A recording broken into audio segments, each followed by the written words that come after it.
those who are behind these evil acts.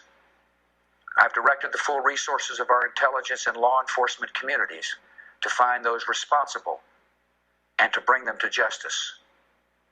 We will make no distinction between the terrorists who committed these acts and those who harbor them.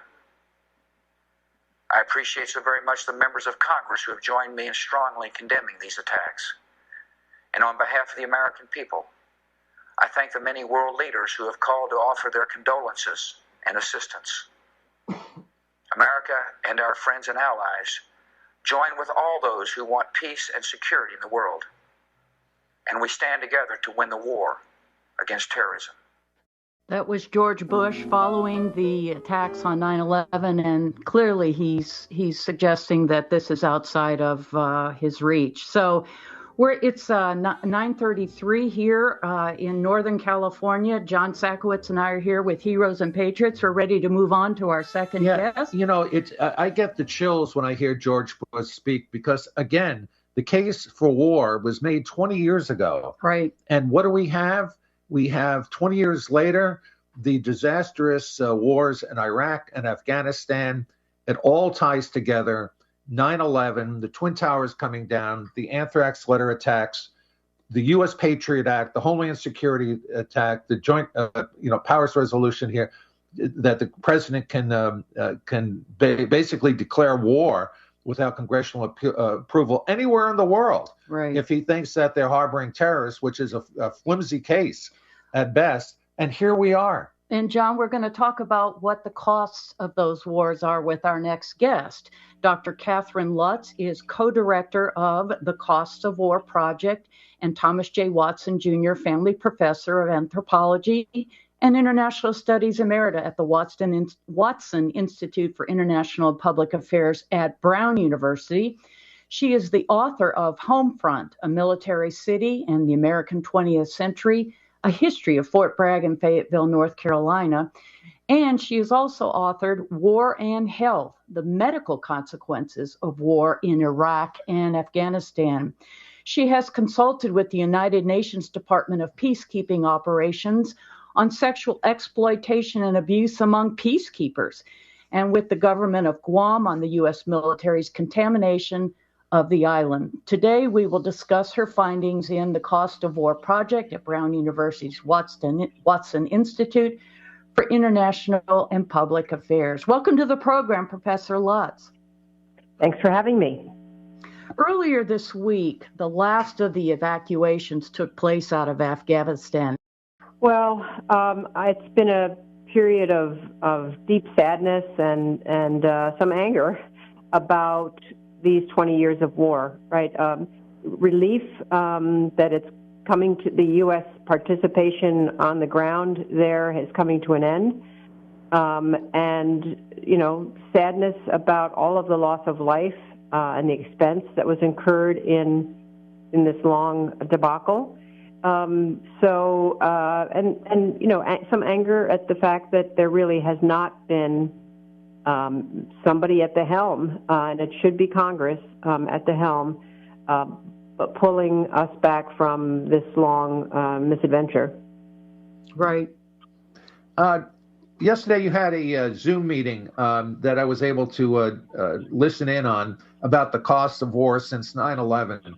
Quantify it for us, if you will. You mentioned $8 trillion spent since 9/11 on 85 different operations, mainly in the Muslim world. 929,000 people killed since 9/11 in these wars, Americans and others. And this doesn't even include the cost of caring for the veterans of these wars. Right. Just quantify the cost of war for our audience, please. Okay. Well, the very first thing we have to pay attention to is how many lives were lost. Many people know that we lost many U.S. service members. Over 7,000 died in the wars in Iraq and Afghanistan. But the real toll is in people in Afghanistan and Iraq themselves, civilians, journalists, humanitarian NGO workers, at the police, national military and police. That total comes to almost 1 million people. And again, the way we collect these numbers is through publicly available data from a variety of sources, and these sources are often quite conservative in what they count as a casualty. So we know that the true number is probably quite a bit higher than that of people who died of the violence in Iraq and Afghanistan. So that's the sad story there. Again, the number of civilians who've died is almost half that total. If you include civilians and some of the police and contractors and others who died. So it's a war, fought by men in uniform or in armed groups, but civilians bear a huge part of the burden of these last years of war. And can you explain to our listeners how this is exactly paid for? I would think as U.S. citizens, we pay with our tax dollars, and they're doing it on our behalf, if you will. How is this paid for? Well, it was paid for on a credit card, in a sense. This was deficit spending that resulted in this $8 trillion bill. Actually, the bill to date is almost $6 trillion. And then we have obligations for veterans care going forward that we've estimated, or Linda Bilmes of Harvard has estimated at over $2 trillion. So how was it paid for up to this point? Through deficit spending. The United States federal budget was in surplus in 2001, and we're now deep into debt, some, although not all of it, the result of these wars. In many of America's previous wars, Congress has, again, declared war and then raised taxes to pay for that war or sold war bonds or some combination. Neither of those things was done for this last 20 years of war. So, again, the Congress simply appropriated money and basically went into debt that future generations of U.S. taxpayers will have to pay off. Dr. Lutz, we have a caller for you. Caller, if you're listening, go ahead with your question. Yeah, I'm wondering if you ever try to quantify the contribution to climate change from all these wars and all these armaments going off, et cetera, in terms of habitat and lives lost. Thank you, caller. Okay, I'm sorry, was that karma change that he's asking about? Climate change.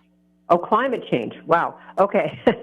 I don't know anything about climate change, but I do know, yes, we have a recent study by Anita Crawford, professor at BU, who has looked at the fossil fuel use of the Pentagon through these last 20 years and shown the additional amount of fuel that was consumed as a result of the wars and calculated that contribution to greenhouse gases. In general, the Pentagon is the largest single institutional user of fossil fuels on the planet, and its fossil fuel use rivals that of several smaller countries. So it is definitely war and preparation for war have been large contributors to climate altering greenhouse gases. Professor, again, jumping in on your Zoom call yesterday, there are a lot of other indirect costs as well. Again, I'm going back for the authorization for use of military force and how this has been a blank check for the president to unilaterally wage war wherever, whenever, and it's been disastrous. And in addition to the more tangible costs of casualties and dollars spent, hasn't there been cost to our own national security? Hasn't there been a cost to human rights? Hasn't there been a cost to U.S. leadership and prestige in the world? Yeah, those things are harder to put a number on, but absolutely. One of the things that, we've looked at is, public opinion towards the United States was very positive after 9/11. There was a lot of sympathy for us around the world, and then the wars that we engaged in were not only deeply unpopular in the countries that they were waged in. The Iraqis and the Afghans in general were not happy with occupation, with the long occupations that the U.S. military conducted there. But the larger question of the loss of civil liberties, the introduction of enhanced interrogation techniques, otherwise known as torture, the Guantanamo, which is still not closed. It's a legal black hole where people who were reclassified in ways that would prevent us from being held accountable under the Geneva Convention were placed. People who had, in some cases had absolutely nothing to do with 9/11 or with any kind of potential attack on the U.S. Those human rights violations are very common in the context of war. We remember World War II. A lot of residents of California have ancestry, have folks from their families who were interned as a result of the kinds of fear that we saw after 9/11 and that resulted in Guantanamo and torture. Right. We also know that the Congress did not declare war. It wrote a single document in a few days in the really quite panicked environment of the few days after 9/11, and only Barbara Lee refused to be signatory to this document, which has been treated by every president since then as permission to do whatever he wanted with the U.S. military wherever he could claim to see terror at work. So I think we've lost a lot of the kinds of constitutional protections that we and others have as a result of the reaction to 9/11. It's 45 minutes past the hour. You're listening to Heroes and Patriots, and our guest today is Dr. Catherine Lutz. Dr. Lutz, we have another caller. Caller, if you're listening, please go ahead. Point in terms of the damage to U.S. democracy and security as a result of these wars, and on top of that, the costs that are going to have to be paid by American taxpayers going forward. I believe I heard you say yesterday till the early 2100s. How are you promoting through the Cost of War project? Yeah, I think it's really important that we get the facts out to the public. This really is a government responsibility to inform the public about how much is being spent and what is being done in its name. So unfortunately, because we have not had that kind of transparency in government or taking responsibility in government, our group of experts, and at this point we have over 50 people who've contributed their knowledge about different aspects of the wars to our website, costsofwar.org, where people can go. But that is, I think, very important, to having that information. I think we also have to be careful about listening to the pundits on TV, whether they're on Fox News or MSNBC, who often have kind of set ideas, not really fact-checked ideas about how to fight terrorism and what should have happened after 9/11. So I think, being able to understand the wars, the sort of the way in which the war did not work to accomplish its goals is as important as some of these individual facts about what the costs and burdens of the wars have been. In other words, right. If the very task that we're setting it to do is not doable, then of course it's all really unfortunate that that we even began the project of waging war in Afghanistan. And you're alluding to transparency. Do you feel that over the last, let's say, 20 years, there could have been more transparency? And if so, who's responsible for that? Oh, absolutely. Absolutely. Well, Congress should have demanded it, and they have asked for certain things. They set up a special inspector general for the reconstruction money that was being spent in Afghanistan and Iraq. Those entities did a lot of work digging up facts about where the money was being spent, what kinds of fraud, waste, and abuse might have been happening. But the Pentagon has also been extremely unforthcoming about its activities, and again, often the justification for hiding information from the American public has been that the enemy would give information to the enemy, when in fact on the ground in Afghanistan, the Taliban have known what's going on much more thoroughly than the American people. It's the American public that information is being kept from in order to maintain public support. The Afghanistan papers, which came out a couple of years ago, revealed the extent to which many people in the U.S. government and in the Pentagon knew that the project in Afghanistan was going really, really poorly, but kept talking as if everything was under control. So I think that's been really unfortunate.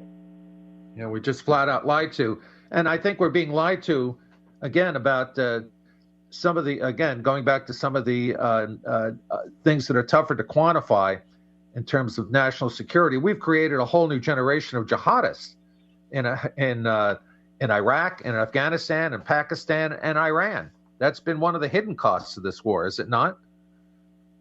Yes, I think one of at this point of commemoration of 9/11, we do need, as a nation, to do what we did not do then, 20 years ago, which is to ask ourselves what the grievances were, however horrible and despicable the actions of those men were.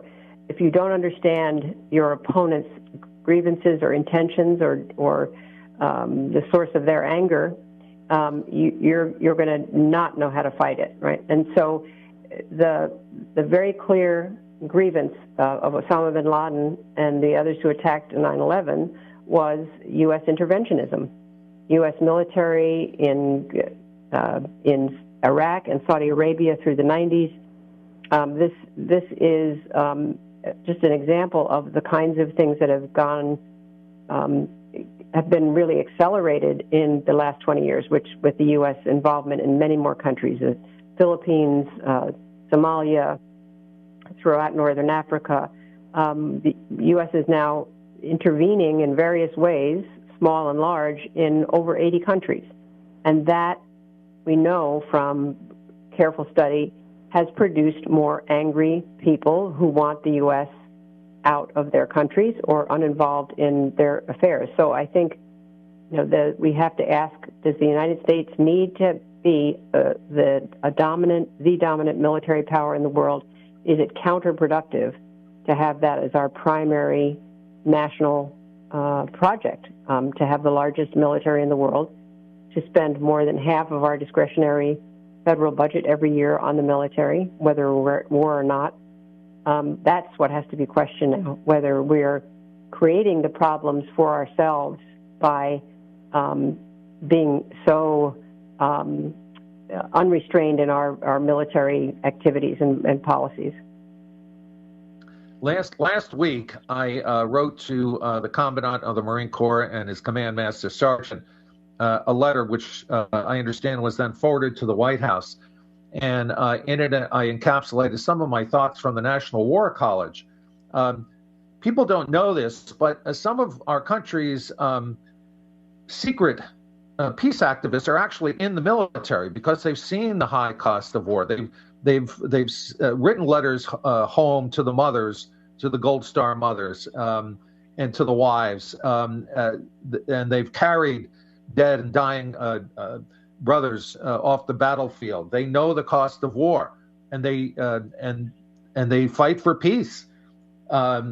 They can't do it publicly because they're in the military, but privately and in places like the War College, they do. And one of the things that are coming out of the War College is that we have to reform the authorization for the use of military force. And a couple of the ideas are that we have to draft authorizations for the use of military force. And specifically, we have to identify the enemy and mission objectives. We need to be very specific. We need reporting requirements. We need compliance with U.S. obligations under international law.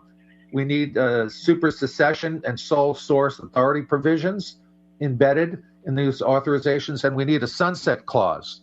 How do you think the authorization for military force should be re-envisioned at this point? I think it definitely has to be withdrawn and replaced with a public discussion about the size of our military budget, the extent of our military basing overseas. We have over 800 bases around the world. And we can ask ourselves, is this the kind of nation that we want to be? And I think, for many people, the answer will be no. And the founders made Congress the entity that would declare war because they knew that if it was in the hands of a single person, it would be more likely. If it were in the hands of the representatives of the people and they reflected the will of the people, they would only declare war under very, very rare circumstances. Right. And so that's what's gone wrong, is that Congress does not take that responsibility on. And so I think that's clearly the root is more democracy and less influence of what General then President Eisenhower called the military-industrial complex. You're absolutely right that the soldiers who have seen war have a obviously much more realistic and often, temperate view of the recourse to arms, and then some civilians who are ready to send them off with a hidey-ho, but not really to do the careful work of educating themselves to know as much as soldiers know about what they're being asked to do. Dr. Lutz, we have one final caller for you. Caller, please be brief. We only have about 3 minutes. Yes, Jeff Hundeman, the Mendocino Coast. And in light of John's question, and along with the previous guest, it seems that our democracy is being undermined through basically extortion, through threat and fear. And I'm wondering if there's been any scenario on the cost of war if the Trumpocalypse, to be brief, would have occurred, the assault on democracy, or he could have used the entire military against those who want peace and to keep our democracy as terrorists, based on everything that's been brought up today. And I'll leave it there and let you go with that. Thank you so much, all of you. Thank you. Yeah, I think that's a very astute question, because it does suggest that 20 years of war have left us with this category of terrorists, which has been expanded to cover so much of the world out there that again, you can imagine it very easily having, and it was in some ways being planned as an attack on American democracy itself. So yeah, absolutely. That's where we have to be quite vigilant. Right. Dr. Catherine Lutz, we need to say goodbye. We are so delighted that you were able to join us on this important anniversary of 9/11 and the ending of the Afghan war. Thank you so much for being our guest. Thank you so much for having me. John? Yeah, I just want to get in a quick pitch again. I end every show with an appeal for new members. You'll only hear this kind of programming on this station. KMUD is your community radio station, no matter where you live, because we're a community of like-minded, progressive, loving people who want to be informed, who want to make informed decisions in this republic of ours. Please become a member. In our next show, I hope to get one of my friends, FBI agent, retired agent Elaine Rowley, who was the 2003 Person of the Year, who was a whistleblower at the FBI and saying 9/11 could have been prevented except for the gross incompetence of our intelligence agencies. We've had Colleen Rowley on and other shows at other stations, and I hope to bring her soon to KMUD, hopefully in our next show. Again, please become a member. Please become an underwriter. Please support KMUD Radio. Thank you, John. Thank you for listening. We'll see you again.